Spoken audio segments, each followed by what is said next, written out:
Happy New Year, everyone. Welcome back to a new calendar year, not a new school year, but a new beginning, so welcome. Our first item for curriculum and resource approvals.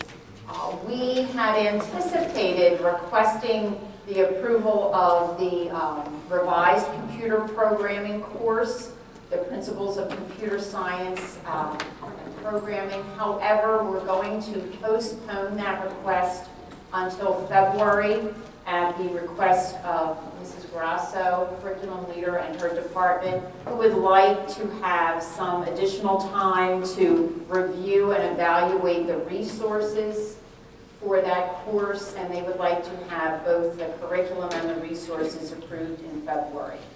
So, begging council's indulgence there, we will move that to the February agenda.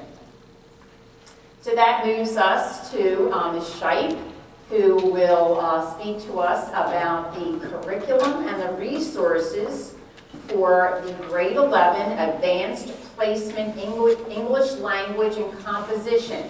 So we are requesting approval of the curriculum for this AP course, as well as for the resources, and Alana will speak to us about the two different resources that we have in place, as well as for why we have, when we take a look at the quotes for these resources, we'll be able to see why we had to order them from two different publishers. So we're also asking for approval to purchase the resources for this course. So Ms. Scheib. Thank you, Linda. I spoke briefly 2 months ago about the draft curriculum document, and on page Excuse me, Mrs. Legarski, if you would be kind enough to enlarge that curriculum document if you could, so that we can see it a little more clearly. Thank you. And then, Alana, if you just point us to pages that you would like us to focus on. Excellent. Tony, could you go to page 7?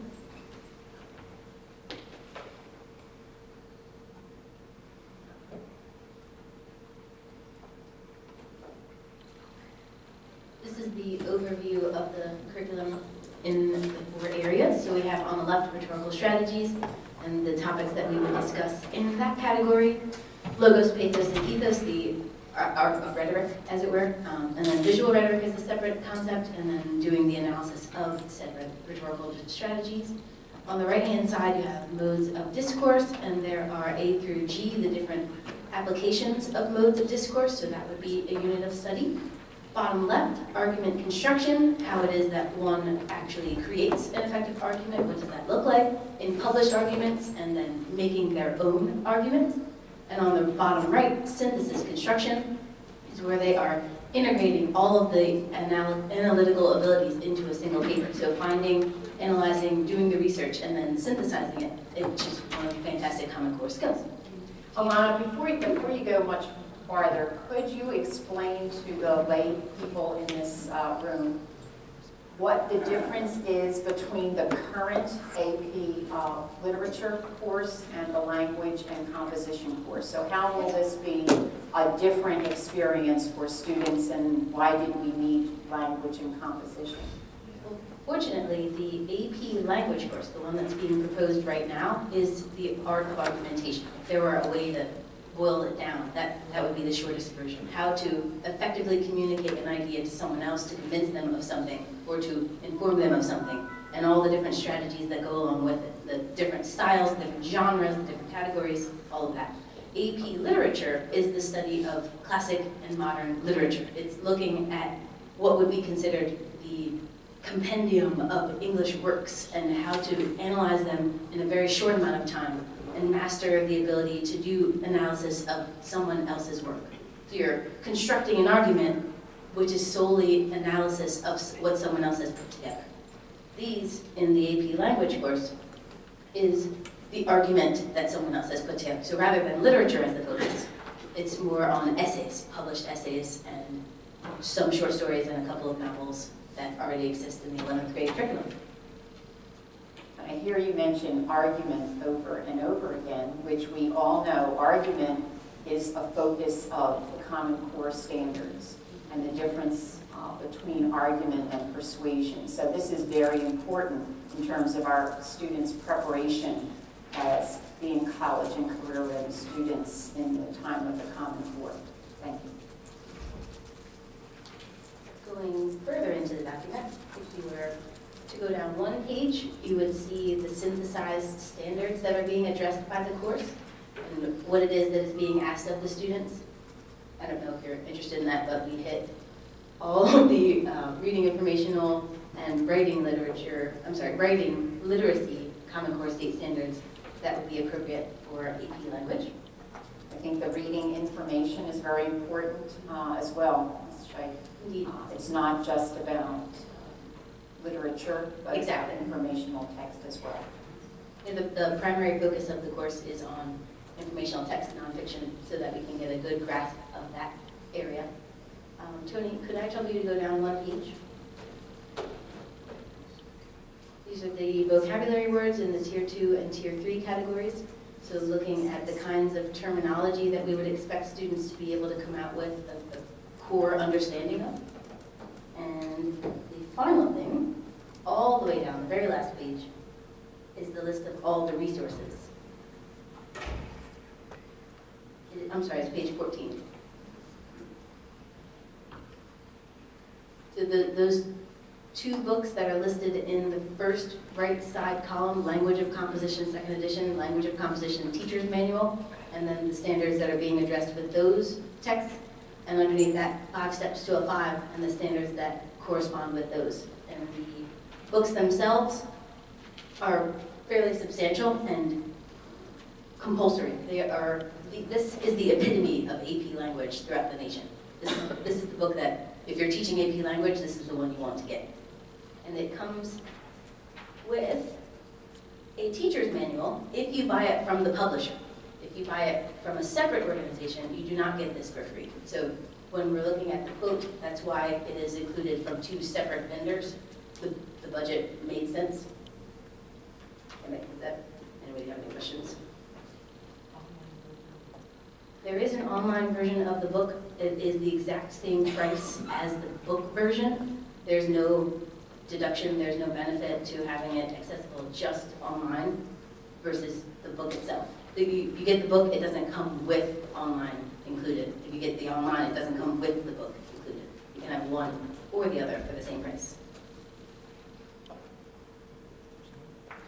Alana, just one last thing. There was some question about why this course could not be offered or should not be offered to 10th grade students.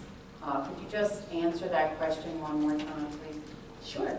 The works that teachers wanted to use to teach these skills made sense intellectually for the 11th grade student. There were books already in the 11th grade curriculum for peace and conflict, for 11th grade honors, and for 11th grade level 1 that really do a great job helping with argumentation, helping understand how that looks in real life. And if we offer it in 10th grade, we would have students going from 10th grade AP to 11th grade honors and already having read many of the texts.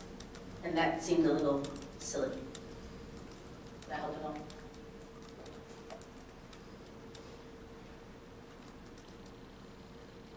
Are there any questions about the course or about the resources that have been selected? Okay.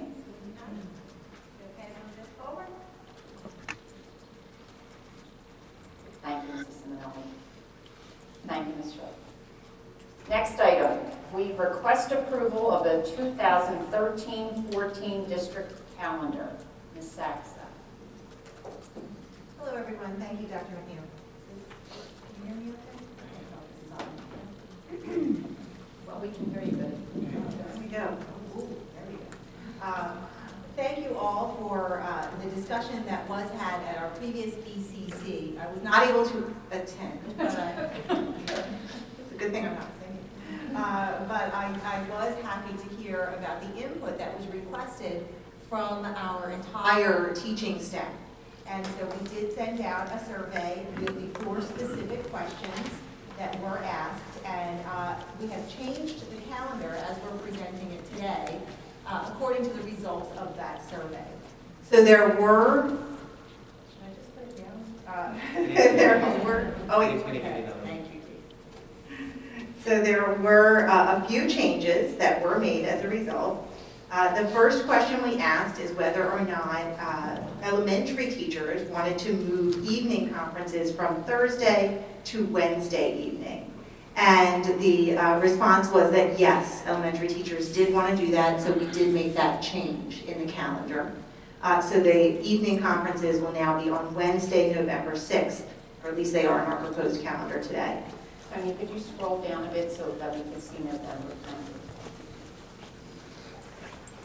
The next question was whether or not secondary teachers would like to move parent conferences from the afternoon in November 5th to the morning of November 5th.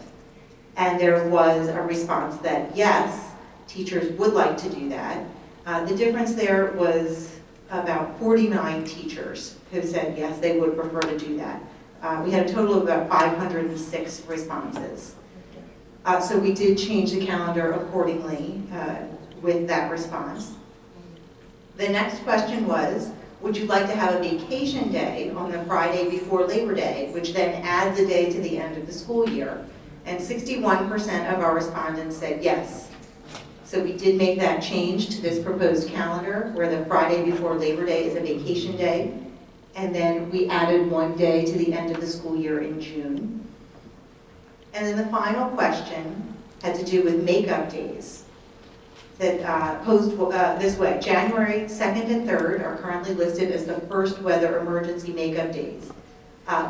Would teachers like to keep them as the weather emergency days, or would they like to make those vacation days and then add weather emergency days to the end of the school year? This was the tightest of all the races here. There were 264 respondents that said, yes, please keep those as weather emergency days. And there were 242 respondents that said, no, we'd rather do our makeup days at the end of the school year. So that's 52% to 48%. Now, I don't have a standard deviation or anything like that, but I think that this one could be sort of close. We did keep it. That's how we had proposed it. And so we did keep it that way. There was one little thing that we should have had in the first place that was listed incorrectly on there, and that is, as we come back, instead of saying our first makeup day would be that Thursday in January, and then the kids would have off again on Friday, we did the reverse order, that if we did need to use that, they would come back Friday first, and then if we had to add Thursday, we would add Thursday. Does that make sense? Yes. Okay. So now that we've gotten the input from the teachers on the questions that you wanted to share with them, this is our revised calendar that we are proposing for approval. This is still showing November 7th as. Yes, you're right. The one that was listed as posted on the notes is different from the one that Tony is displaying. We had some extra last minute corrections. So thank you for noticing that. It helps when there are a lot of eyes looking at the details here. So please let me know if you see any other errors. Yes. I believe it's a typo at the bottom of it where it says emergency closings. It has January 3rd and 4th, and the 4th is a Saturday. That's another one of those errors that we did catch. Thank you. Good. And it is right. So we're not, don't worry, we're not coming in on the Saturday. It is now, it reads, the order is January. Could you scroll down to the bottom there, Tim? Let me see. January 3rd, 2nd, 17th, February 14th, etc. Carol. And I just wanted to share with you that I had a number of faculty members that came to me and expressed their appreciation for being asked. So I did want everyone to know that. And that's to the credit of this council who did ask for their opinion. So thank you all for that.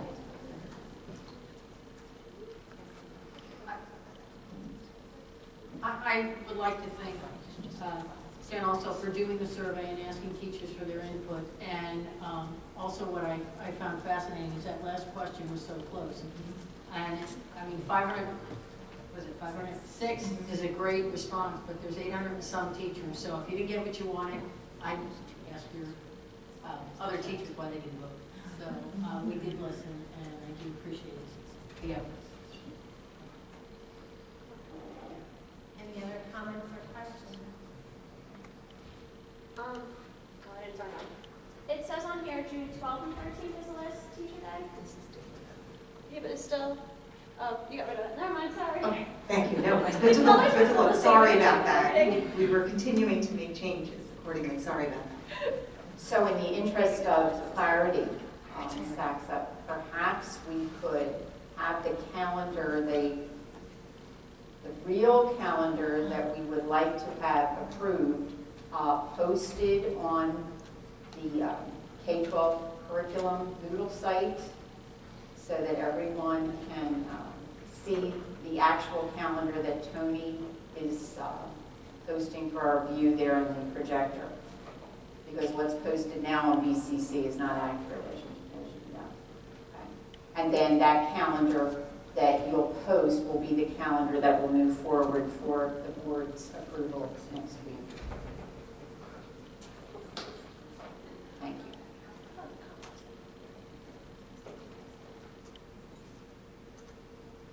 Okay, the Saxa continues with field trips.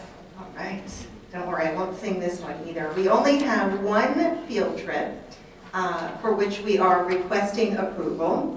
And we are requesting that this be added to the bank. It is a Kimmel Center field trip for through the music department for students in grade 8. And it's a wonderful trip. It's actually an evening trip from 5 p.m. to 10 p.m. So students are not missing any school time, but they are getting some family time, bless you, because they are, their chaperones are their parents. So we have 48 students who are planning on attending and 48 parents who will be with them. And the purpose of this trip is exposure to the Philadelphia Orchestra, a tour of the Kimmel Center, and they get to meet with a member of the orchestra. And they are studying this year a specific symphony, as well as the history and culture that goes along with it. But that may change, the actual content may change from year to year. Questions, comments? Thank you, Ms. Saxon. Thank you. Now, this has to be an historic day in the BCC calendar because we are only 20 minutes in and we're into program information. I think that's because Kelly is not talking about math this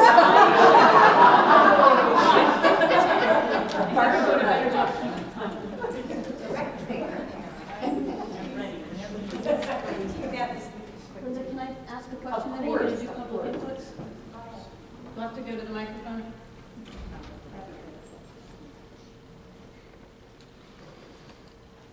With course selections coming up, I think in March for high school, are you guys going to take a look at the gym requirement and how it's different at STEM versus at East and West and the number of credits and that? Well, course selection is February. Oh, February February. 4th and 5th. 4th at West and 5th at East. And no, we have not made any changes to the current course offerings at East and West versus STEM. I don't know if Mr. Siegel has any other information for you, but that's... Because I think there was a difference in the number of credits that STEM students were required to have for gym versus East and West students were required. Where at East and West, I think it was an extra half credit or credit, I don't remember, one extra gym class. Yes, with an extra year. So Yeah, 2 years year. at STEM versus 3 years at East and West, yes. And we had that presentation, Corey, maybe you want to just elaborate a little bit on a couple of the details of what was presented. Yeah, we did take a look at those. Beth Antonelli, Dr. Snelly and I are going to be taking a trip over to STEM to have some greater insight into how they're fulfilling their requirements. But at the current time, you are correct. There is a difference in credit-wise, and phys ed is not the only subject we've kind of been down this road before in terms of the differences in the programs.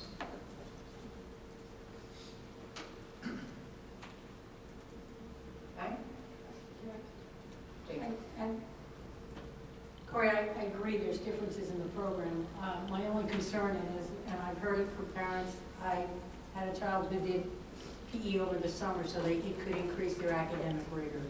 And I think that by having a disparity, I don't care if it's 2 at each building or 3 at each building, I think we need to be sending the same message that academic rigor is very important And PE is important, and it can't be two different criteria at two different places. That's my only, I appreciate that you're looking into the STEM, and if they can meet the requirement in that way, then maybe perhaps we can look at East and West to ensure that they have the same opportunity. So if I'm hearing accurately, that what we would like to do, I heard Mr. Siegel say that he will be visiting with Dr. Sinelli, the STEM building, and taking a look at what the STEM Academy is doing for their health and PE requirements and how they're satisfying them in less time with fewer credits than the high schools. So would it be timely, Mr. Siegel, for you to give us an update in February? Will that coincide with your meetings with Dr. Sinelli, or is March a more reasonable time frame for her schedule? I'm not aware of her schedule at the current time. I haven't been able to hook up with her at this point. I should be seeing her at one of our health council meetings, so I can try to narrow down a schedule and reach out to her prior to that so that we can discuss this. Just to clarify again, we're talking about, it's a graduation requirements as well. So it's more than just a PE requirement. It's a graduation requirement issue. Okay, so how about if I put this on the February agenda, which I believe is February 5th, and if you're unable to make that deadline, then just let me know, but at least it will be on the agenda. Yes, Mrs. Hertzen.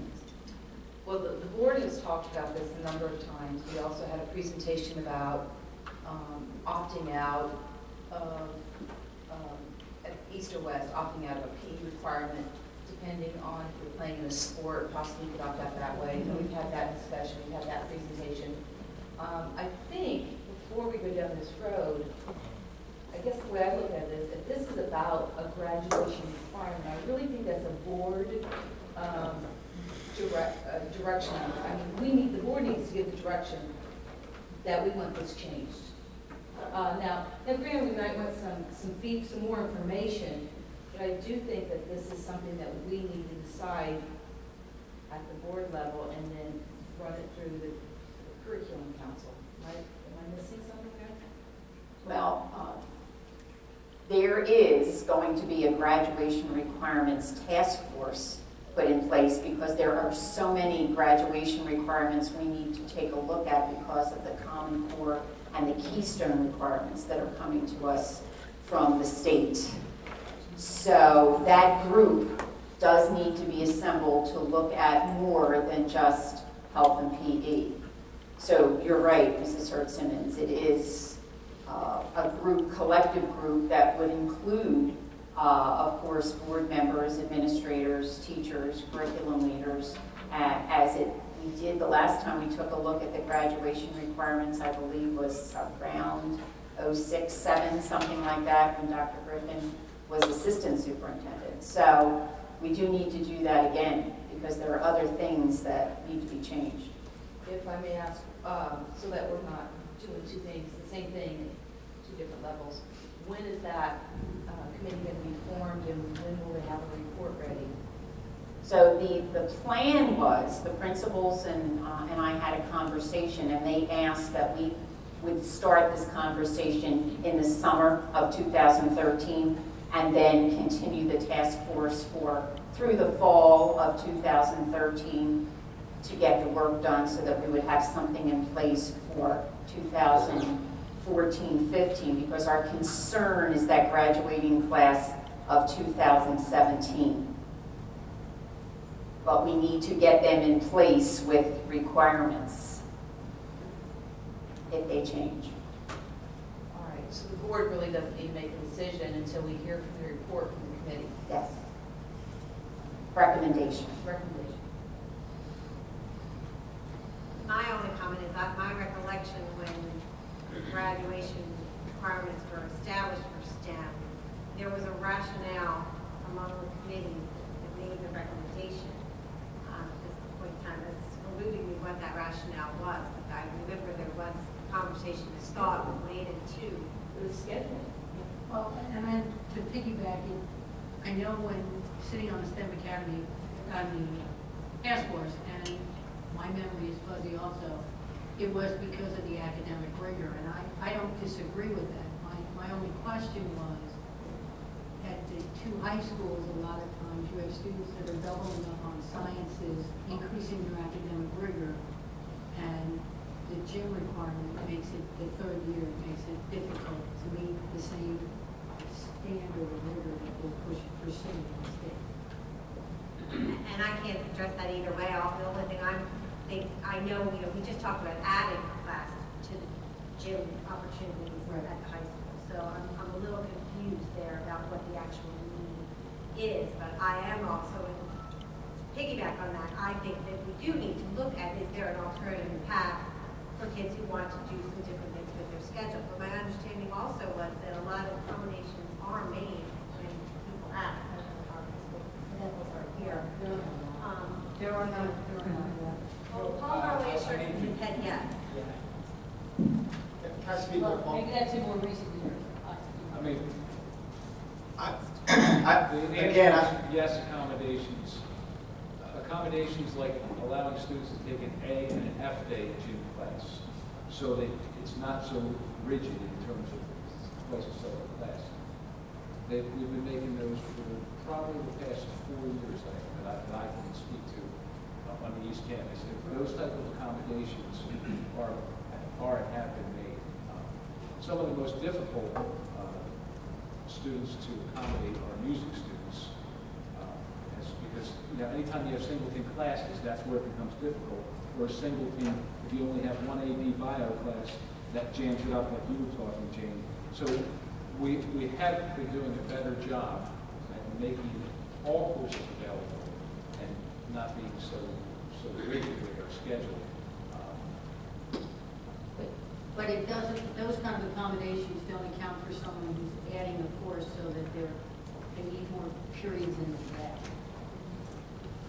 They don't have any study goals. Right. And they're already taking 2 sciences, so they choose to, and it's a choice, as mine did, to take some PE over the summer.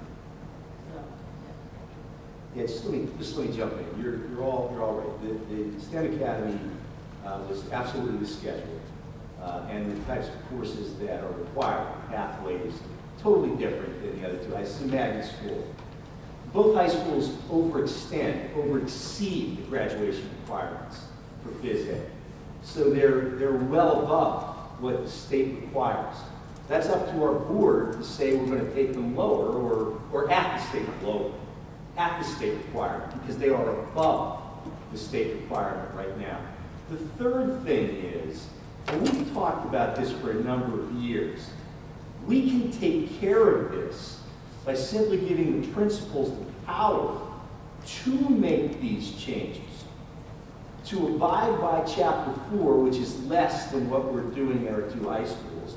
And when a child or a parent requests this, if we just gave the principals the power, they could do this. So in other words, student X could take 4 phys eds at East and West if they want. Student Y, maybe only 2 or 3. I think 2 is the minimum requirement in a year. Is it 3? I think it's 2. Whatever it is, we're over at East and West. So if we gave the principals the ability to do that, this whole issue is over. So I think these are all very simple things to accommodate. And I'm interested to see what Corey comes back with and the group, because I don't think any of this is difficult. Just give the principals the power to alter. Just to clarify, you're saying give the principals the ability to waive certain graduation requirements. Certain requirements, and that's just simply correct. Schedule, or depending on the type of courses that are being asked to replace. Correct. And what would we need to do to do that? I would say an agenda item, and we should look at the policy that we tie to Chapter 4, our board curriculum policy, because that's what goes over. When we created the STEM Academy, we created a whole different set of guidelines for that. So it's a different school, different set of needs. So to accommodate this, it's very simply going back into that policy and looking at it. Rob and I can do that. and just putting a clause in there that allows for the principal to waive a requirement. This won't be wholesale. This will just be 10, 15% of the folks that really want their children to accelerate. Is that something that the board sounds amenable to doing? Yeah, that makes sense to me. That makes sense to me, but I can imagine the principal allowing, 100 kids and 5 of them he says no to, and then all of a sudden you got all these issues, and the principal's getting wrapped up into, why did you allow my child? So whatever you do, whether there's some guidelines to adhere by, make it simple for the principals to either say yes or no, and there's not a lot of gray in the middle. I could see this thing getting out of control. Competitive. Yeah. Well, that's where we may differ, Mark. I don't see getting out of control. I wouldn't deny it. If it's a phys ed waive, what I would say to both high school principals is waive it and move on. And you would look at recommendations from counselors, from teachers and the principals. So there might be a meeting, but I would never override a parental request. So to mitigate that, yeah, we would put a meeting in. If a parent says we definitely want this to happen, make it happen. As long as it's allowed. Make it happen. We're talking about one course, but by that way, we wouldn't be losing staff. Because if we change phys ed wholesale at East and West, you're losing staff members. There's not a doubt. There's no question about it. We don't need that many staff to meet the minimum requirements for phys ed in the Commonwealth. This way, you probably most likely won't lose any staff. You'll lose 100, 200 kids out of thousands, 1,000 in each high school. Not that great in terms of the loss, and the parents and the children move forward. We can take care of this if you would like us to look at policy and do this. Yes? Would this go into effect for next school year? I would think that's the quickest. We could put it into effect for next school year because the principals haven't really developed the schedule. It really wouldn't impact developing the schedule for next year. They would just be able to take the requests that come in to say, gee, I'd like to waive it. And Tom and Paul, tell me if I'm wrong, this would be mostly juniors and seniors, right? Mostly upperclassmen, or no? Would be lower classmen. I think, yeah, 10th, 11th. 10th, 11th. So yeah, it's doable. No, you don't think? I just, it's new to me. I have to wrap my head around this. I mean, waiving a phys ed. Well, sure. No. Yeah, we've accommodated in so many ways. Waiver, we haven't. Yes. No, waiver. Have you waived the phys ed requirement? No. We've allowed for alternative methods. But the problem is those alternative methods could be costly to a parent. Absolutely. Okay. Yes, So there's a way to mitigate this and still not lose the integrity of the phys ed program. That's my opinion. And just thinking out loud, I think we would have to, I think for me, if it's impossible for it to work, that's logical to waive it, to meet it. But if it's possible for it to work, I don't want to waive it because I value it. That's the the idea is that you have the ability yes, and show people how it works alternatively. Yes. Right. Because right now, what we're hearing from parents and board members is that we may be stuck, and the only way some people could do it is to cost them more money to pay for it in the summer. And I'm agreeing, that's not fair. See, and this is what we're having trouble with. I hope I don't speak out loud.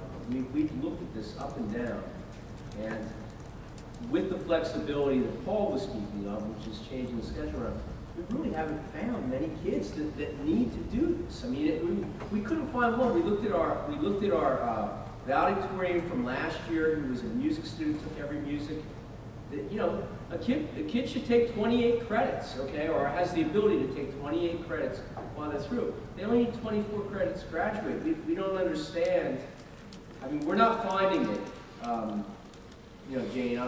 When we looked at it hard, we weren't finding the kid that couldn't accommodate it with all of our As I said, accommodations. things may have changed in the last few years, number one, and number two, but I still go back to if PE is truly an important skill for our students, I just want to ensure that all our high school students are being required to have the same opportunity. That's Okay.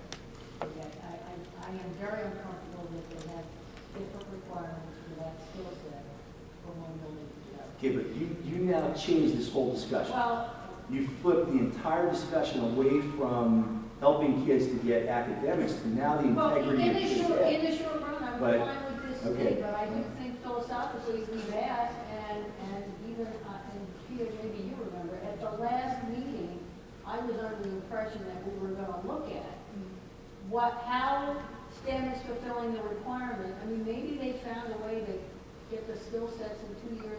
I don't know. I'm very perplexed by it's so important for the kids at East and West and not as important for our students at STEM. I don't know.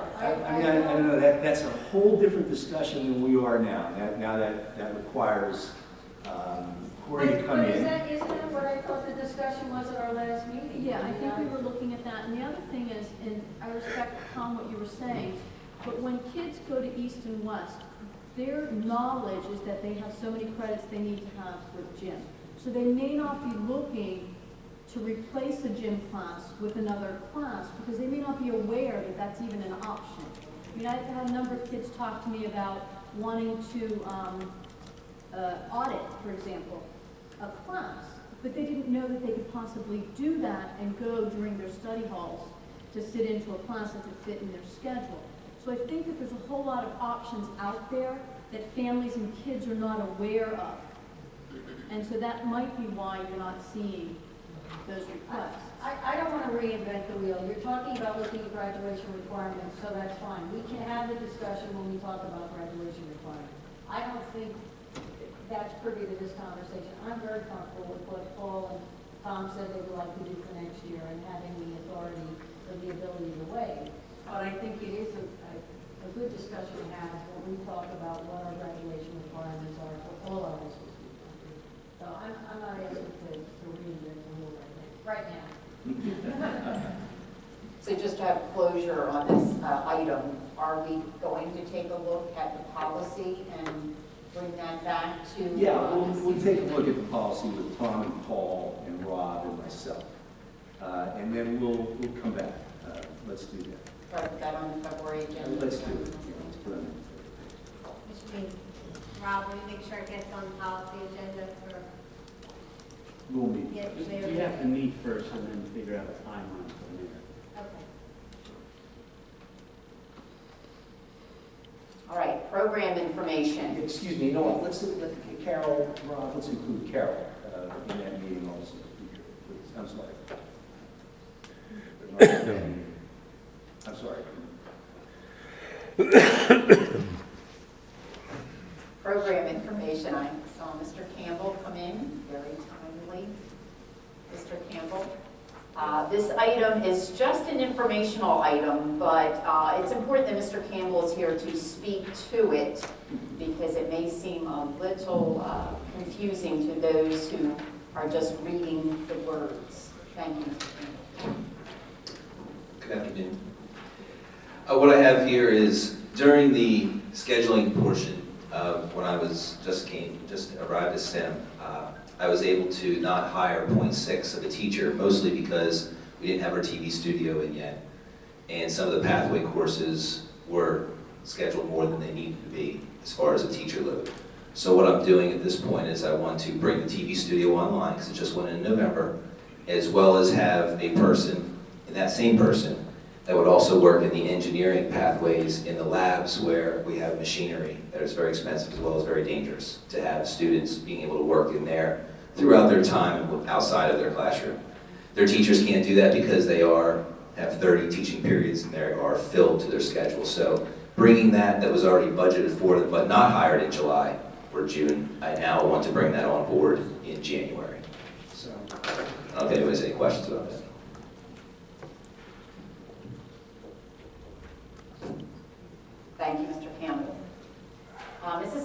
Curry, our curriculum leader for family and consumer sciences. Donna? I'm requesting book disposal. We have several books that are just taking up space at this point. We wrote new curriculum last year, and when we did, we realized that our child development classes at East had books with a copyright of 1994, and at West we had 2000. That was quite a discrepancy. We got new books for both buildings. Now we are completely the same. I do not need to dispose of the books at West any longer. The two middle schools have taken them, so they are being used. The 94, I really doubt you're going to find anybody that wants them, so I'd like to get rid of those. They don't even address SIDS in that book, so they're very old. Housing Decisions was an interior design course that we dropped when we picked up Facts of Life, our new course. And Families Today was a book that was used in our adult roles and relationships class. We went with a new program, and it's a little more updated. We don't use a textbook at all in that course, and so we have those books. Middle school couldn't use any of them, so only that one chunk number. Any questions? I would like to commend the leaders because they have really been advocates for making sure that any resources that have been purchased with district funds have either found another home at another level in the district, or they have come here to Board Curriculum Council to follow the process. So next step in our process is that Laurie Pfeiffer will try to find a home for these resources in another school district or with another vendor. Okay. Thank you, Dawn. Advanced placement psychology. So if you've followed the progression of what's been happening with this proposed course, you know that I think it was in November that there was a suggestion that we add this AP course, and one of our public asked what the chances were that this would happen for next year, and I think I replied slim to none.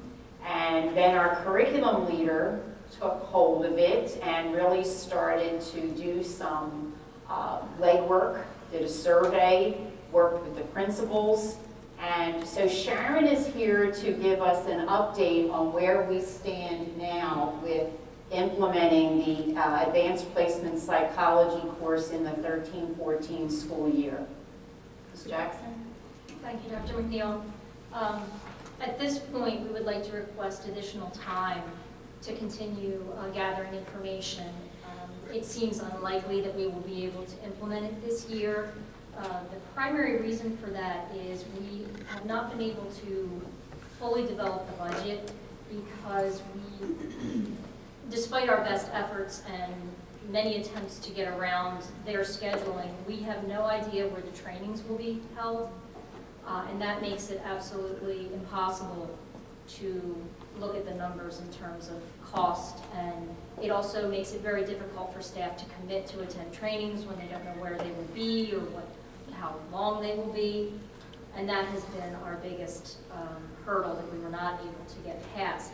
We would also like to examine other AP Social Studies offerings in the upcoming January 9 to 12 curriculum meeting and have some continued discussion about other courses as well in the social studies discipline that might lend themselves to the development of AP courses.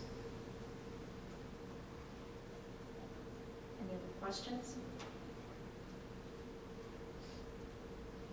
Right, thank you, Ms. Jackson. Thank you, Dr. So I know that you'll continue to update us because we are very interested in increasing the number of advanced placement offerings at the high school level.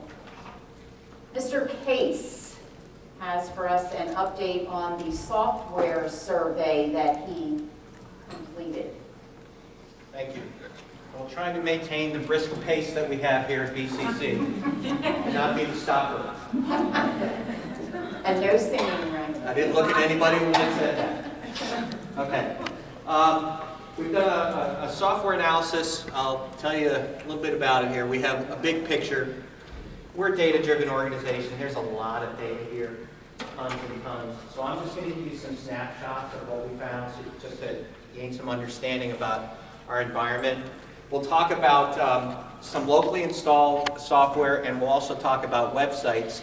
We'll also talk about a new software approval process that we put in front of our curriculum leaders that will hopefully get some standardization and some at least look at the software that we're deploying. Okay, so first of all, the big picture. This is a snapshot. So it's just, you're going to look at trends. We're not going to look at individual copies, although I'll show you a little bit about that. Some factors that have changed it even since we took the snapshot. And computing. Those are the thin client devices that we've been deploying across the district. What that has done is taken a PC that might have had 70 pieces of software on it, and as we eliminate that old PC, we replace it with a thin client that has a very standard software set. So a lot of the titles have gone away because they weren't really being used. They were installed on that older machine and just kind of sitting there. When we removed that old machine, we replaced it with a thin client device that gave every user the same software set, no matter where they were. So every elementary student, no matter where they are, when they turn on an end computing device, they get a standard software set of the things they use every day. And we know it's the things they use every day, because if they're missing something, they tell us, and we add it, and then they all get it. So even some of the data, it continually shifts. We've had also a large move from locally installed software to software on the web. Okay? The titles that we bought 5, 6, 8 years ago that are still on some of the machines, we've migrated away from those. We're using many, many more online services. So much so that if you look at that end computing desktop that I talked about, most of that are links to online sites. Okay? Study Island here, Missoula, you know, they're links to things. And it's convenient, you know, the kids have a desktop and they have all their resources there and they can go right to them. So we're still experiencing that migration. We found through the study that we need to do a better job. We used the tool set that we had at the time. We need a better tool set to actually mine this data and come up with better results for our studies, and we're actively pursuing that. So this is approximately 12,000 devices.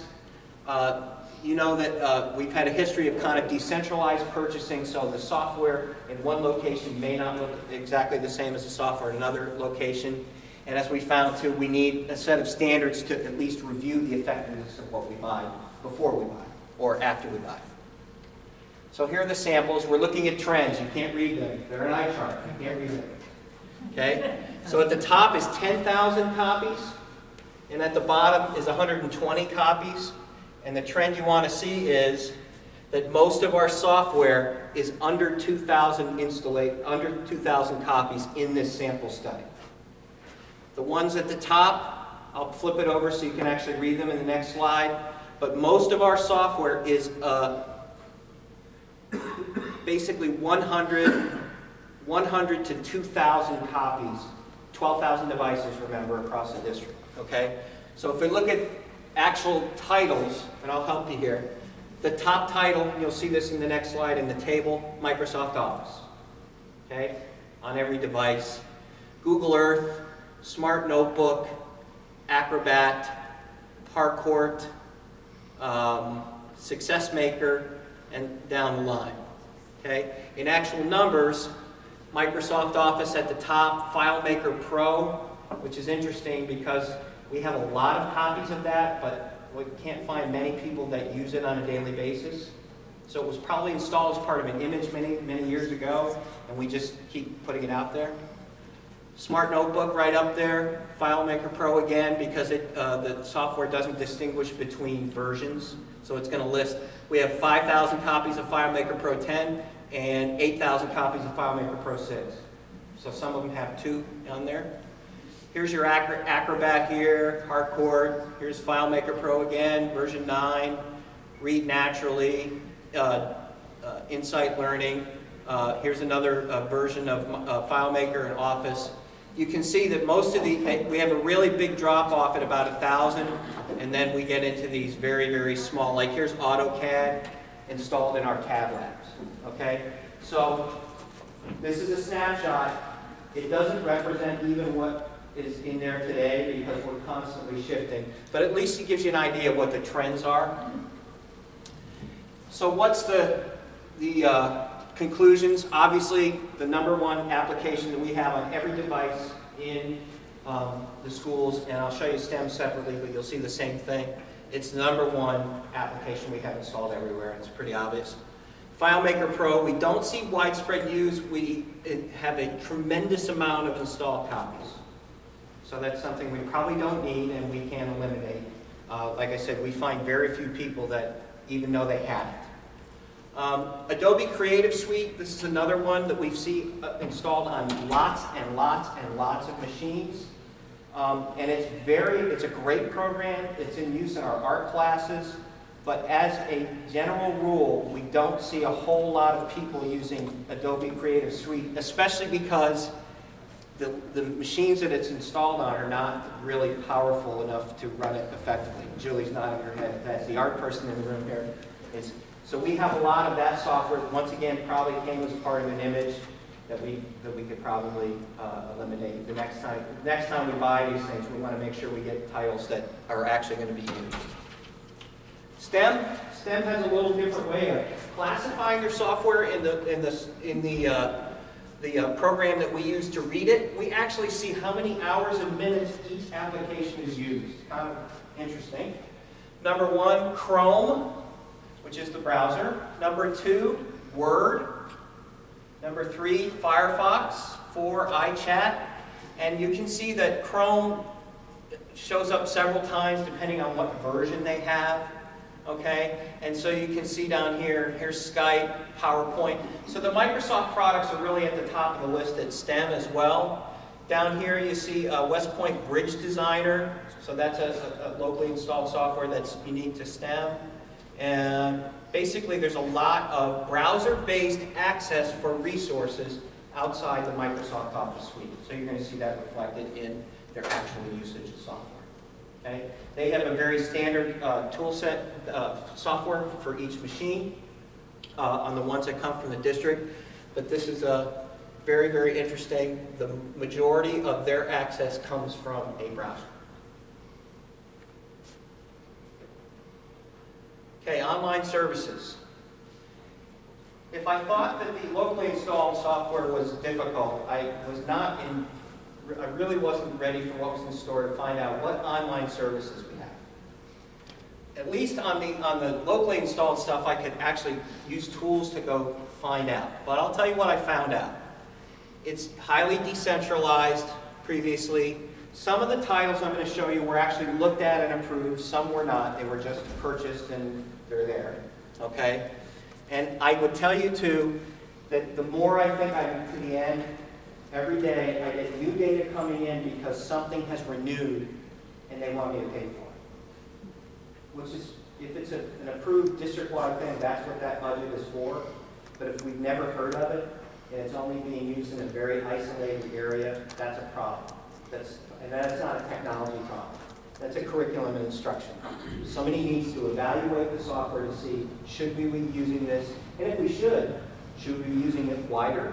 Would more people benefit from it? So the data is still coming in, unfortunately. What we're trying to set up a process, which I'll show you in a minute, where the Board Curriculum Council looks at the titles that are coming in, especially district-wide, and needs to have a vetting process to see that is this effective software that we should use for all kids or kids in a certain grade. Okay? We're working on a master database of everything I've showed you so far, such that a teacher, and you'll see this as part of the process, will be able to go to our intranet site, our portal site, and if they have an idea that they want a piece of software, they can enter it into this website to see if it's already been approved and installed, and makes the process very, very easy to get that software because it's already on the list. Say, oh yeah, we're using that over here, great, here's, get your ordering information, it's been approved. And if not, then I'll show you this little process, which looks a lot worse than it is. But, you know, geeks have a way of making drawings that look more complicated. I say that as a geek. Here's some of the titles that we have for online services. Naviance, Destiny, Achieve 3000, Renzulli, Study Island, Turnitin, Grade. Some of these are moving, like we found some that were adopted as recently as a few months ago, and were in use a few months ago and now have not. So once again, this is a constantly shifting list as well. But you can see, oops, sorry about that. You can see that one of the things that we've done, and with Kathy Nestor's great help, and Dr. McNeil as well, we've standardized the software and online services available to libraries in the district so that all kids have the same opportunity to have access to the same resources. And the way that we did that is I said to the library team, said, we have a district educational software budget. If we can agree on a set of resources for all kids, I'll pay for it. And it was magic. The bank opened and we got it done. And really, it's a great thing, I think, that we can now say that all kids have access to the same resources. So it's kind of what we're trying to do in a large measure with our online services and our software. If something's good, we need to share that and make sure lots of people know about it, and so lots of kids can access that resource. So, software approval, all right? Is that a geek diagram or what? That's a workflow, that's a flow chart, all right? Those of you who are programmers will recognize it. It's really not that complicated. So if a teacher wants new software, the first thing they're going to do is check our database to see if it's approved. Why? Because that's the quickest way to get it. Right? If it's already there and we're already buying it, that's, you know, you get a green light there. And look at that, you get right to green, secure funds, permission, and purchase the software. Bingo. Okay? If it's not there, then the curriculum leader reviews the title, check for need and alignment with the curriculum department. Do we need this?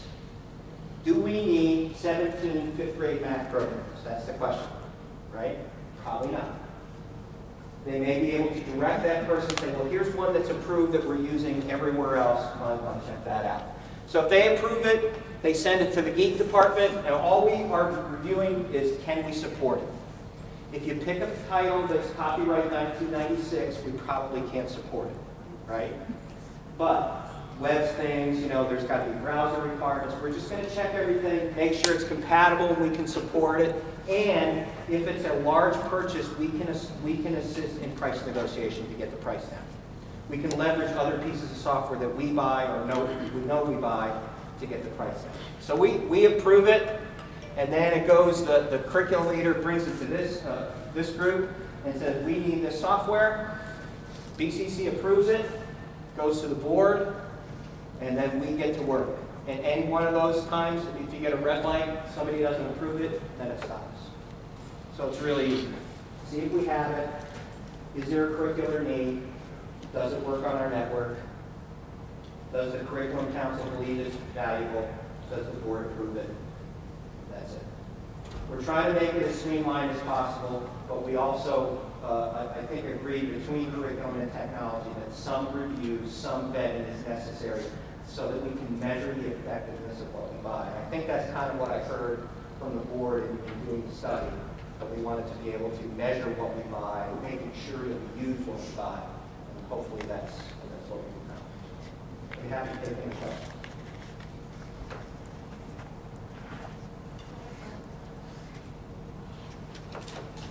Well, first of all, this is fabulous. This is exactly what we asked for, and I appreciate all of the work that your department has done in conjunction with everybody in this room and looking at all the topics. I'm looking at this process. Is it necessary for the board to approve every software purchase? These would be the district-based, like, multi-$1,000 purchases that would go from your consent agenda onto a board meeting. So it would be the district software, not the individual schools or smaller things. Which we're trying to go away from one individual school purchasing something, unless it's a pilot that we want to study for other individual schools. Because the more we can find the best tools and share them, the better off we're going to be. But yeah, this is really, I want to, I'll give you a silly example we already own. We want to use Destiny as our library software. So Kathy says this is the best software. She brings it to this group. It's multiple $1,000s over multiple years. The group approves it. That would go in the BCC portion of the board agenda. And we've done that with one, just recently, right? Okay, all right, then that makes better sense. And then Kathy, Mrs. Hertzman's Kathy also brought the Fontes and Pinel leveling. Forget what the title of it is. That's what it is. Fontes and Pinel was an add-on to Destiny. Right. That was the most recent purchase. So we want to keep the systems aligned so that this Fontes and Pinel is aligned to Destiny, so it makes sense to purchase that rather than another program that an individual building might look to purchase. And I think the point of the process and the approval process will then cut down on those random softwares that one building has that the rest don't. And that was part of the point of this, was to have things that are working in certain buildings, but what's working in certain buildings shouldn't all the buildings have them. So thank you so much, Ray. This is exactly what I was hoping to see. I realize it's got to be a monstrous task, so I really appreciate it. It's a team effort, so I appreciate it. The collegiality between curriculum and technology is just something to admire. Lois, did you pass? I did. I guess with the budget process being upon us for next year, it would be timely that we institute this immediately. Is that the intention now that you've presented it and the board has passed it? We bring this up to our teachers at the next meeting and make sure that we start this vetting process? It's really an internal process that we've created, so yeah, with the will of the group here, we can certainly publish it, let people know. We would get it to our Connect team right away so that they had it first. We can then, and curriculum leaders, they had already seen this, so yeah, if it's okay, we can just say that we'll start this process right away. So Ray, maybe you could share this slide, and then I'll post this slide because the curriculum leaders review the board curriculum council notes I'll send you the whole PowerPoint. dismissal. Yeah. I'll send you the whole thing. That'd be great. Anybody else? Again, thank you very much. Thank you. Ray. Thank you. Okay, the next item on the agenda is the Pennsylvania School Performance Profile. So Tony, if you would be kind enough, okay. So if you have this scrolling agenda pulled up for yourself on the K-12 curriculum Moodle site, there are 5 documents that are showing here for this particular topic. I'm going to walk through them with you, so hopefully there'll be some clarity around what this school performance profile is and what it will mean to all of us here in the district. So what is the Pennsylvania School Performance Profile? Well, what it is a profile of each school. It's going to provide a quantitative academic score for each school within the district based upon a 100-point scale. So all of our 15 schools will appear on a website with a performance rating out of 100 points. So the performance score is based upon indicators that define a high-performing school. We'll go through what they are in just a minute. This performance profile will be available to the public in the spring of 2013. And in just a couple of minutes, I'll walk you through the timeline so that you can see when things will happen. This academic score, I don't know if you have heard about the teacher effectiveness pilot and the principal effectiveness pilot, but there is an evaluation tool that is coming from the state for teachers and for principals. And at another board curriculum council, I can go through each of those Preliminarily, you should know that there is a set of data that will inform the teacher evaluation and the principal evaluation. And that one set of data, the building level data, is what we're talking about on the school performance profile website. So this building data will be 15% of a teacher's and a principal's evaluation, annual evaluation. That's the plan from the state, and this is why this is very important for all of us. The other components of the evaluation are observation, teacher-specific data, and elective data. And the teacher-specific data and the elective data had not been fleshed out. So this is why we were holding off a little bit before sharing exactly what this tool would look like with teachers and with principals, so that we would have specifics to share rather than unknowns to share. The observation piece is something that we have shared. Teachers have worked with their principals. Principals have a couple of volunteers each year to work with them on the new observation tool, which is a very much a clinical model of supervision with a pre-conference, post-conference, a lot of dialogue between teacher and principal. It's a very effective model, but we're finding from the teachers and the principals that it is time-consuming. So we'll go into that a little more at another meeting so that we can focus on that. This performance profile, the school performance profile, is specifically focused on building level data. So what is the criteria that will determine the quantitative academic score of each building? If you go to page 2, Tony, please. Excuse me.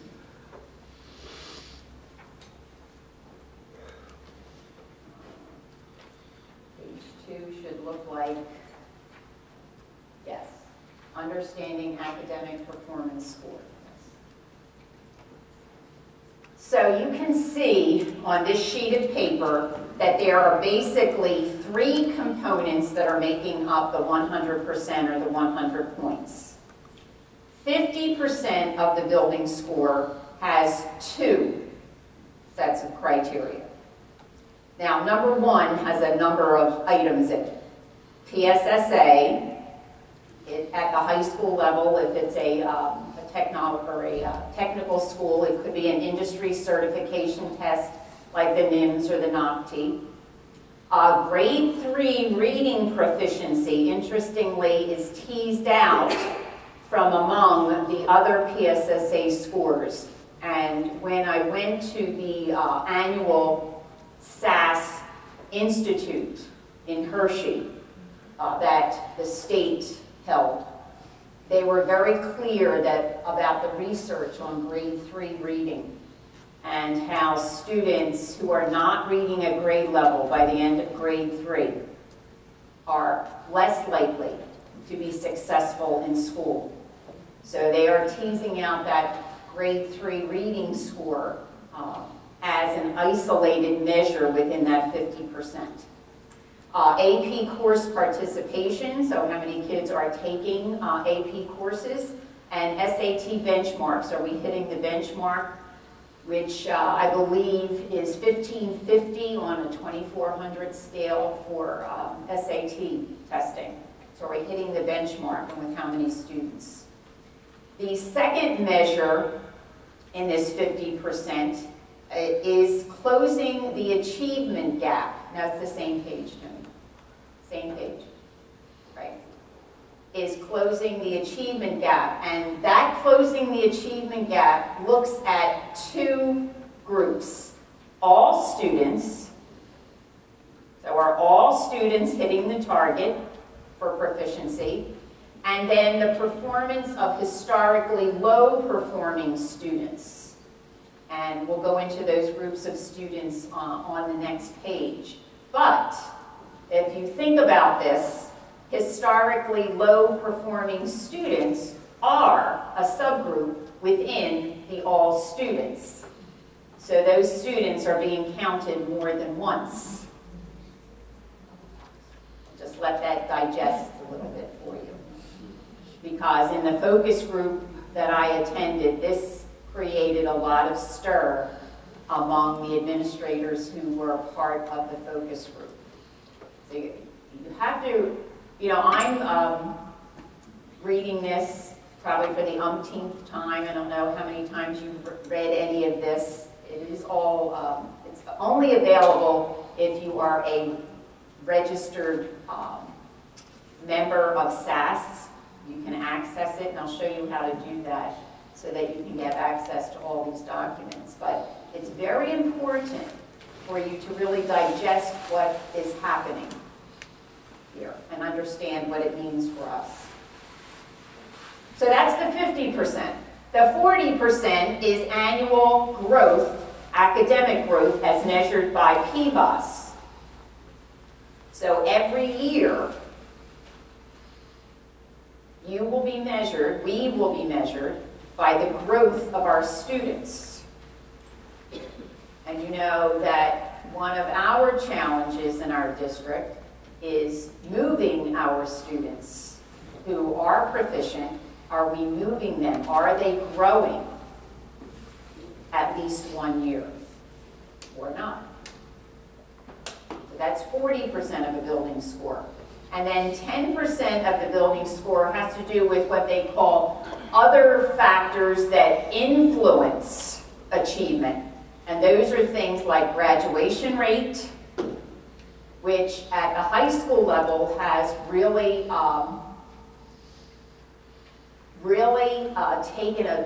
taken us back a bit in our reflecting on how we are growing our students and taking them through a high school education in 4 years.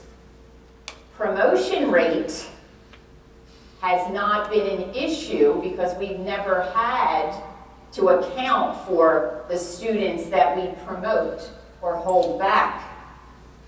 But that will be a measure for this 10% of a building score. So how many students are being retained? We have that calculation now in the graduation cohort data for the high schools, but we do not have that for the K-8 group. That is what will affect the elementary and middle schools, the promotion rate. And then attendance. Are our children coming to school regularly? Attendance is a direct correlation to achievement as well. So page 3 goes through who these historically low-performing students are, and it starts to give you an understanding of how this achievement gap calculation is calculated. So just the big picture, historically low-performing students are 3 groups: special ed, ELL, and economically disadvantaged. So what the state wants to just try to color this so it doesn't seem so overwhelming is that if a student is in one group or more than one group, they will only be counted once. That's why they're calling this non-duplicated. However, the truth is that when those students are counted in all students, they are also counted in their subgroup and in this historically low-performing, what they're calling a super subgroup. So what we have to be clear about is, will they be counted 2 times or will they be counted 3 times? If they're counted 3 times, it will look like all students. Then it will look like each of their subgroups separately. And then it will look like the super subgroup, the combined ELL, special ed, ED group. So the first communication I had via email and at the focus group was that they would be counted 3 times. This document seems to suggest twice. but I would be prepared that this group of students will count 3 times. The other information for you to digest is that achievement gap calculations will be calculated on all PSSA assessments. That means reading, math, writing, and science. So there will be calculations measuring a gap in performance for each of those 4 tests. The baseline for determining the achievement gap is the 11-12 school year. This past fall, November, we received data that we were to verify the accuracy of. Kelly Burns spent countless hours not only verifying bogus data because it was inaccurate, but also communicating with the state about the inaccuracy of the data.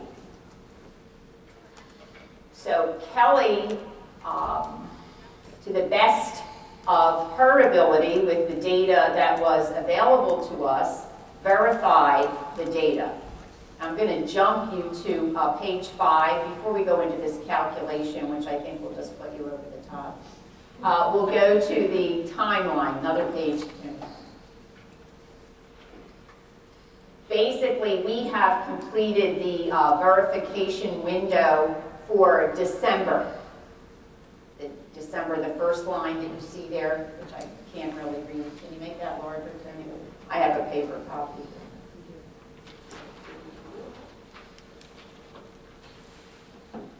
We completed this verification window. I'm using the royal we, that was Kelly who completed that data verification.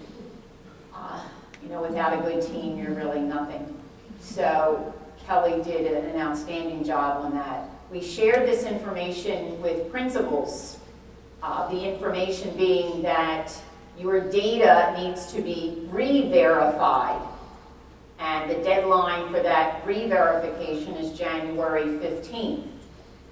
Well, it seems from the information that Kelly got that pretty much it's the data that's in the system is data that she verified again, but then sent out to the principals with links that they could also verify their data should they want to do so.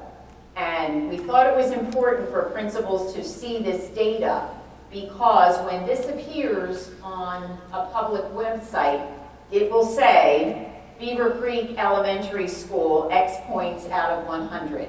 And Kelly Burns' name and Linda McNeil's name will not be on that page. So this is very important for principals to feel part of the process that is going to impact your school. Now, having said that, there's pretty much not a lot that principals can do except take a look at this and just let Kelly know if there's any PSSA data that is incorrect. So once we go through these verification processes, and you can see here, there's another process, and you can respond to the state, and you know they have their little runners who are fixing the data, hopefully, if there are errors. Then we come down to, yes, there will be webinars, and we'll make sure that we watch everything and get all the information that we can. January 17th to February 28th, I've alerted Dr. Mussolini that he is going to get a media kit through the IU. And this media kit is supposed to give us press releases so that we can inform our parents, our public, about this school performance profile, what is coming, what they should expect to see. I asked if it would have parent like information night type things, and Michelle Salido, Dr. Salido, who is in charge of this expedition at PDE, assured me that there would be parent information in this media kit. So we'll be looking to see what that looks like. We'll bring everything to BCC so that you're informed as we are informed. The final data verification is February, so we're hoping that the data that we're verifying now will come back to us accurate so that we can in turn verify it as being accurate. Then you see, if you scroll down there, March 15th, we as an LEA will get the pre-public release of the final scores. So we will know what our schools have been rated before they go public in April. And that's a to be determined date in April.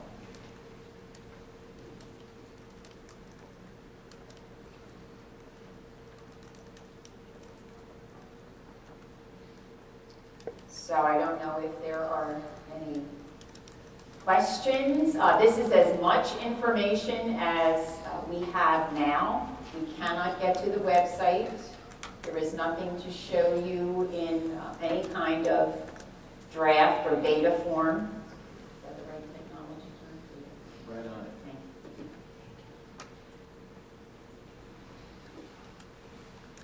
Yes, right.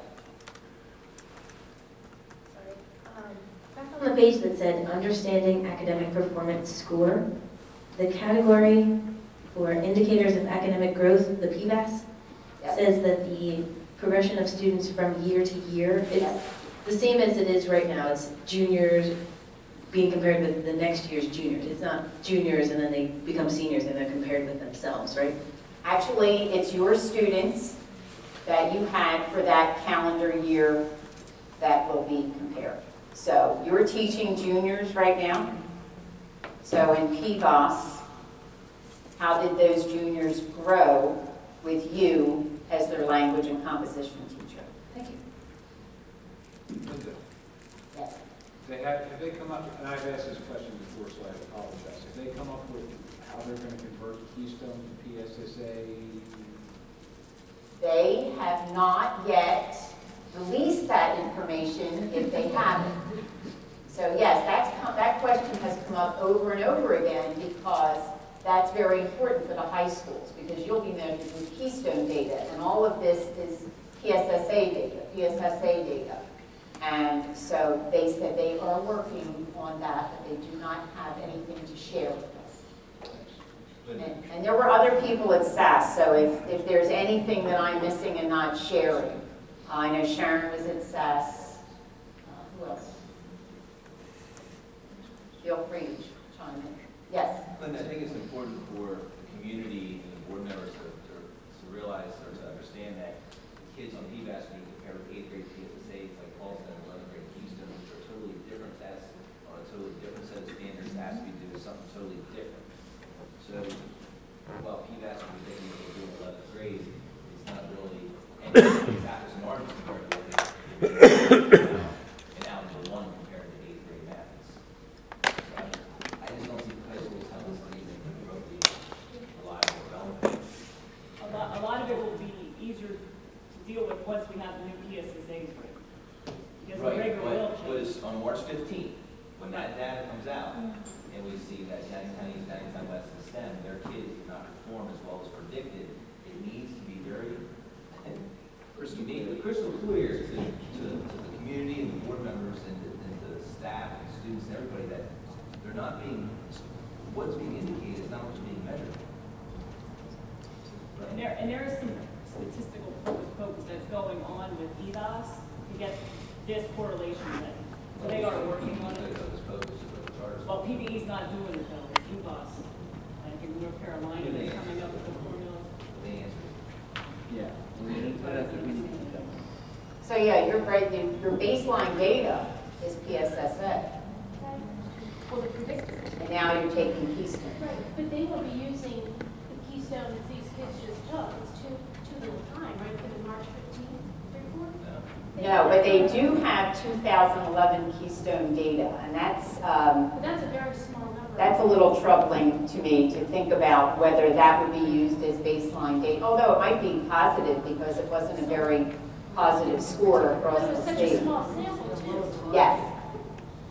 Right, because it wasn't every student, right. In some districts, only the better students took it. But I think that's why it's important to put it all out there and explain on the website to the community what this indicator is truly measuring with downtown schools and not apples to apples. Or what it will be measuring in the future once things go forward. I think that's why, to your point, Art, we need clarity about the high schools and what will the baseline information be for the high schools. If it is PSSA, then how are they going to adjust? As Kelly talked about statistical hocus pocus, how are they going to adjust for the fact that these children haven't taken a PSSA? So what are you comparing them to in 11th grade? Right, and also when they change the PSSAs, that rating could go down, so I think it's important for the K-8 schools that we express that as a district, how the game is changing. Our schools aren't getting worse or better, but it's games changing what they're being measured upon as children. I think communication and public relations will be very important. Information sessions, information nights, public meetings, parent meetings, questions and answers. And if we don't have answers, we take the questions and we find the answers, or we kind of storm PEE with these questions to get answers, because it's a lot to think about. Mrs. Hertzman. With STEM not at full capacity and them not, offering AP courses and those kinds of things, will they be rated this year? STEM will be rated. STEM will get extra credit for IB. So in addition to AP, you get extra credit for IB. You also get extra credit for dual enrollment courses. So there will be extra credit points, even though we don't believe in extra credit. We will get extra credit points on this website for things like that. But STEM will be. STEM is, and it's interesting because STEM now has an 11th grade, but they did not have an 11th grade. So what PSSA scores will they use for STEM? The average 11th grade for the district. But we're trying to get them to change because they don't have STEM as a high school at this point either. They have STEM as a 9-10 school period, and that's all it will ever be. So we did request to have that change, but it looks as if STEM will have to take the average 11th grade schools of the district. Because they don't have their own PSSA scores. We were thinking you might get your 8th grade scores for your students, but they're telling us they're giving STEM the average of... So the 200 kids that are in my school, they're not going to get credit for mine. They should. If I'm not getting credit for it, someone in the district has to get credit for it. Like 200 kids that are STEM, then you just said I was getting credit for 9 and 10. No. Now, you will get credit for the district's 11th grade average. From when? Last year. The baseline year is last year. No, I just don't want it to. What I thought I heard you say is that 200 kids from the building, please even go back to these guys if they're not counting for me. No, east will get east, west will get west, and you'll get everything. You better hope the baseline data of last year's PSSA. Yes. Yeah. Our highest performing year ever. Yes. There's only one way to go, Mr. Hurley. Yep, 11-12 is the baseline year.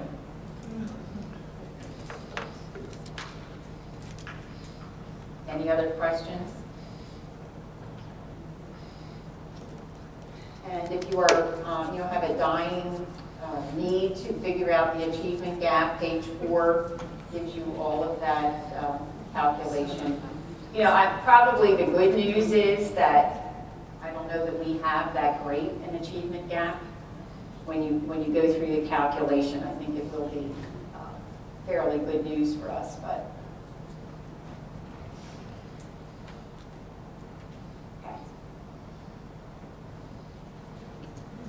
Hearing no questions or comments or sighs of relief, we are moving on to our update on Gradebook and ESAR. So Colleen Yenzer and Ray Case are here. We do have a survey that you can see that went out to folks. Jen Saxes sent the survey, yes. Jen Saxes sent the survey. She is our survey queen. And so the questions that were asked, and you can see the percentage of teachers who responded, yes, I can do this, to each of the questions. So, of course, everyone knows that if you don't ask the question, of course, you don't get the answer either. So, some of these questions are important for us because we do want to see what teachers are able to do and know about using the gradebook and with their online report card with the ESAR. Some of the other data, so I think this is good news that teachers can take attendance online. However, some people are still struggling with the email function of the Teacher Access Center. That teachers can define assignments for their course. They can define assignments by category type, formative or minor, major, summative. So there are things that teachers are working through and able to do with the ESAR. However, we have had to be very transparent and honest about what has happened this year. We have had hurdles. And Ray and Colleen are here to speak to some of the technology hurdles that really had nothing to do with our technology department, but everything to do with the provider of the software. And so some of those struggles had to do with rubrics. In a standards-based report card, there is the opportunity to put a rubric into the online system. And then you can attach each of the rubric criteria to a standard and then rate the child on each of the criteria of the rubric. And then the system just does abracadabra, and it gives you a rating for that student in each of the areas that are associated with that particular standard. So we were having issues with rubrics disappearing. And this is one of the major reasons why we asked not to open the Home Access Center to parents the second trimester. Because this problem, while it was resolved sometime around maybe third week in November, somewhere around there, it wasn't enough time for the teachers to have feel comfortable utilizing the tool in the system without fear that it would not be working correctly. So I just wanted Colleen to speak to what that issue was, because I know it was disappointing for many parents not to be able to see their students' progress online as they can for their secondary students. So we just wanted to explain that so that people would understand what did happen.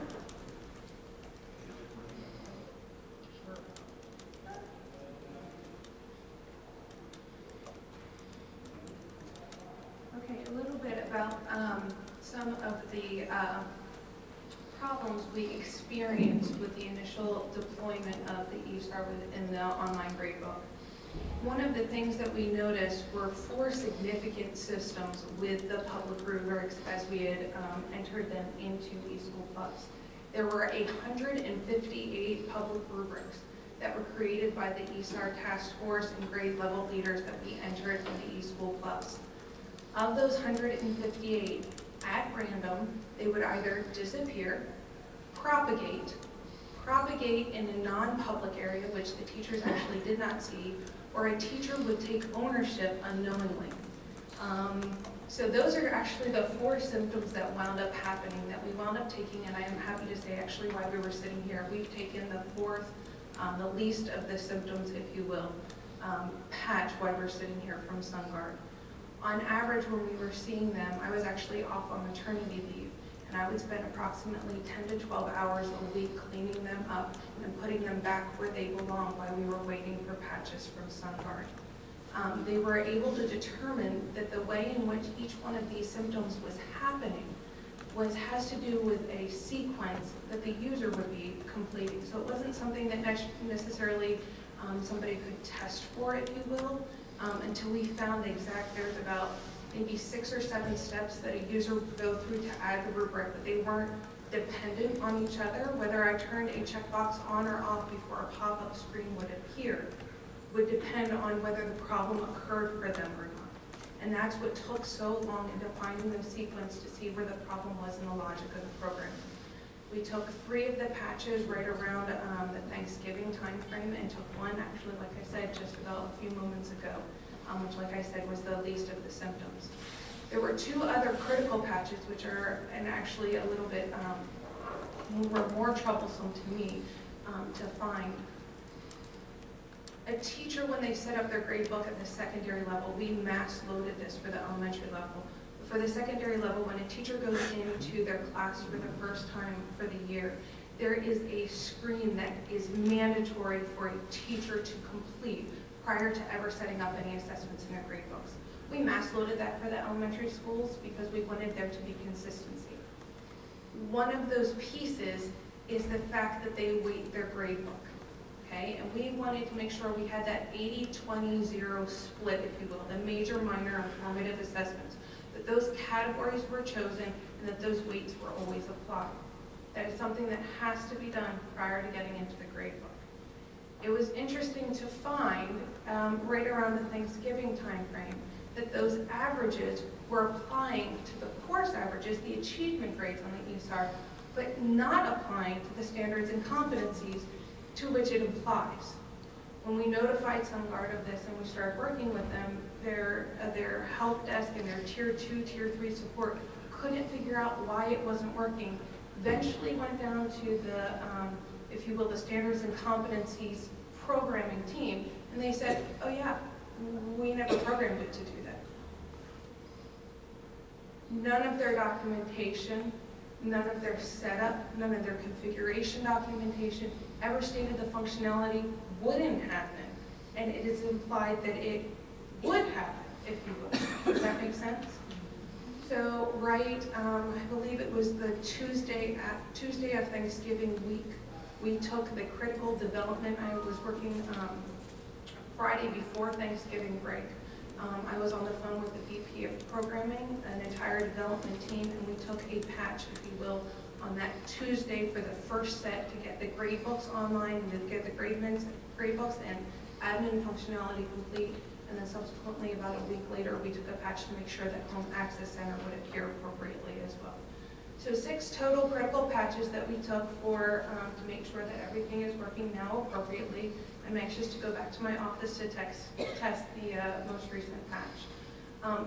Knowing the focus that was being put there and knowing the uncomfortableness with the teachers of knowing that they put something into their grade book appropriately and then would see it detach was something that we weren't comfortable going through a deployment with Home Access Center.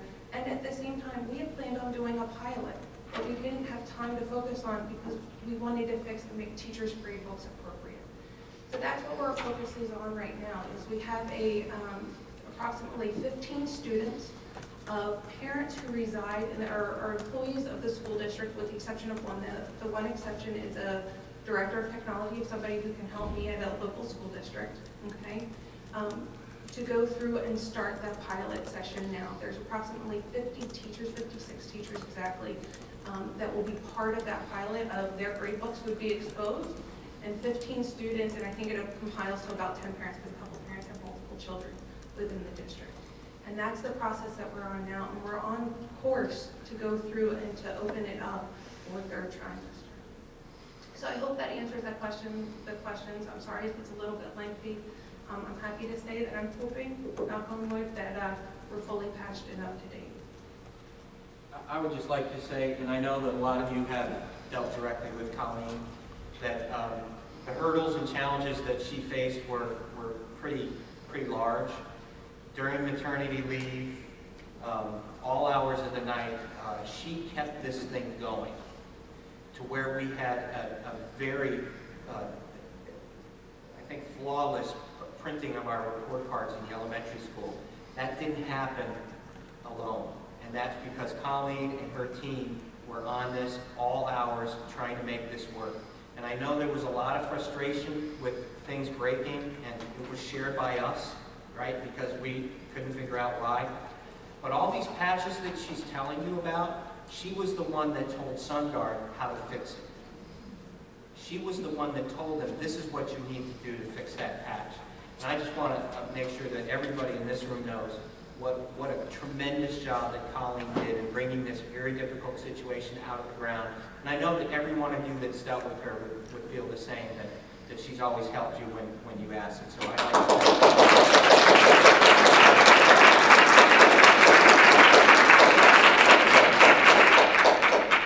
you. More importantly, if I can add just one more note, something that I keep telling Linda, right before, I think it was Christmas break, we sat down in the room and I started to show you. One of the things, positives, I'm always a glass half full sort of person, is finding all these bugs, or if you will, causes you to go through and comb through data and comb through grade books. The most amazing thing I saw throughout this process was we had 10 elementary schools. That's a pretty large district if you think about it. 10 elementary schools, a lot of elementary school teachers that were performing consistently across the school district with their assessments, with the data entry, was just absolutely amazing. I've never seen such consistency in year one, and let alone the usage. If you go into a teacher's grade book, probably year one, first trimester, I would expect to see, especially of a non-technology user, if you will, 2 or 3 assessments. I was seeing 6, 7, 8, 9 assessments of things that they wanted to make sure, and there was consistency among their grade levels, whether it was formative, minor, or major. They were going through and making sure everything was consistent, and it was consistent not just among their grade level, but grade level by building, by building, by building. It was amazing, so big kudos to the teachers. Thank you, Colleen. Do we have any recourse with SunGard? Yeah, I think. Yes, we do. We've been in negotiations with them. Sounds like they owe Colleen a bit. I let them know that, Jane. To be assured. Yeah, we've been talking to them. They're working on this. And I'd like to thank the teachers for all the patience. I know it has not been an easy process. And Colleen, I've heard nothing but wonderful things since the day you started. So, thank you. Thank you. That's an amazing project. On all levels, you guys are doing a great job. Everybody, teachers involved, administration involved. Thank you so much. And the teachers have been wonderful. Thank you for acknowledging that, Colleen. You know, I do go to buildings and talk with teachers, and this comes up, grade book comes up invariably, but it's always couched in, you know, I want to make sure that I'm doing this the right way. I want to do this correctly. So, and the teachers know that they can email Colleen whenever. And that's been a comfort, I think, to know that you're right there for us, Colleen. Thank you so much. Yes, I'm sorry, Mrs. Craney. Besides the technical problems Yes. that they're working on, from the comments, it seemed like there were other difficulties that the teachers were having. I don't know if they're just because it's a brand new system and they're not used to using it, but are there other things that need to be addressed or worked on? I'll speak to one thing that I've heard, and then I don't know if the teachers might want to speak up. One thing, and this is an example from a time that I was in one of the buildings, and the teachers were saying that they had administered a science assessment.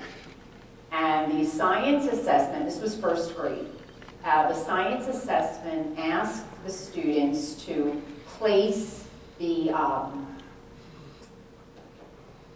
sequence, you know, from a seed to a plant, place the pieces in the proper sequence as well. There's a reading skill as well as a science standard there, right? So you can use both of those standards. So they said, well, we expect that the students will be able to do that. So when we enter their scores into gradebook, they all got 4s, and 4 is advanced.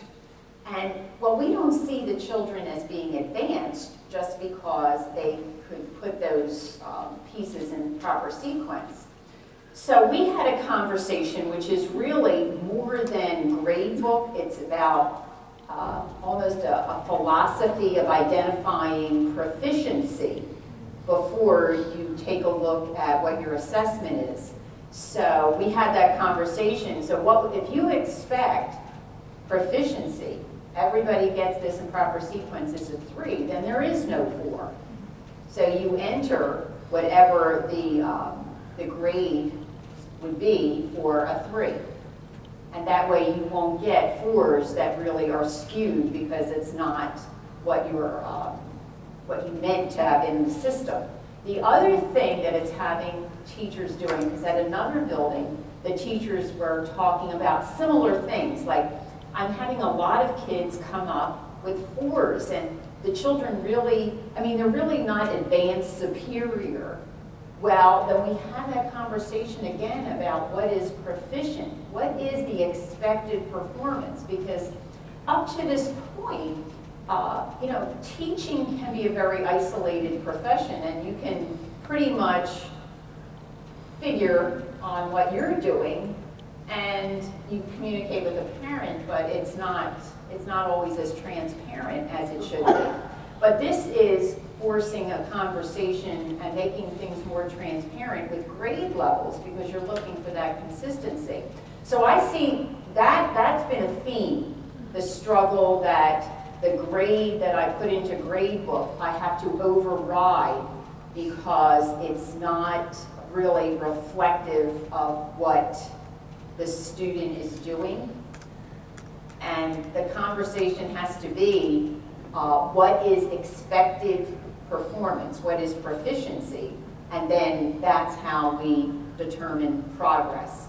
Because once things are public, and I've had this conversation with teachers and they've had this conversation with each other, you have to be careful about overrides.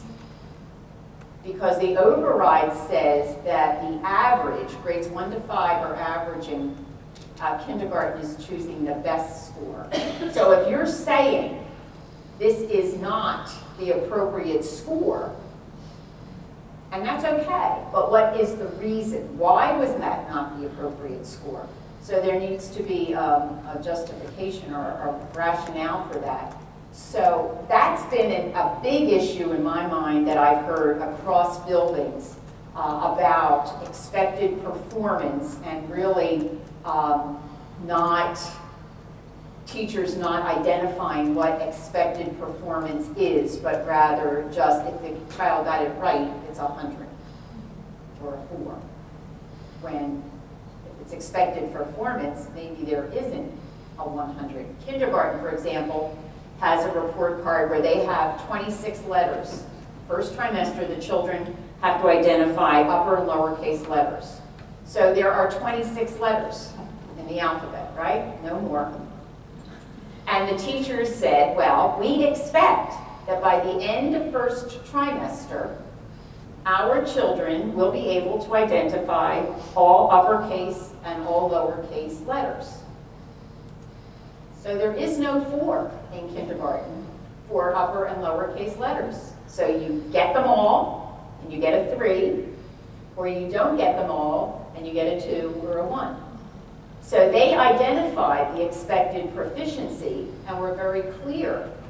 Stacy put together a very nice PowerPoint for all the kindergarten teachers to share back to school night so that parents weren't upset that their child didn't get a 4 for recognizing letters. So this is still a work in progress? Yes, that piece, and that conversation has to continue because it's very important that we all wrap our arms around that. And where does that conversation, is the ESAR task force still going on? Well, I told the teachers that I wanted to get the ESAR task force together third trimester after we've had an opportunity to go through a second trimester without technology glitches to see if now that the teachers can input things a little more, I'm hoping easily, into the grade book, they're getting the hang of it more, then we can really see what we have to focus on as a task force. So the plan was for third trimester. This is for Tony. And we hit upon the point, but I guess I can't stress enough, the consistency among our capabilities. I honestly don't know how you would achieve that. If some are giving 3s and some are giving 4s for the same skill. And my concern is that in a year when they shift students perhaps from one level to another, there has to be a consistent playing field, or it's just going to create another whole kind of field. I'm really pleased to hear that in kindergarten you're starting and explaining to the parent, because that was my first thought when we said that, was I can be a parent now. Well, how come Johnny didn't get a 4? You know, told us. Well, the kindergarten teachers really are masterful at communicating with parents. Probably every parent will look back to their kindergarten year as the best year in school because of the kindergarten teacher who was always communicating with you. But it is a work in progress. We have common summative assessments loaded into Gradebook, which we will tweak. I mean, our business is about being responsive, being flexible, and changing when we have to change to make things better for our students. So we start with something and then we go from there. And nothing is perfect, nor make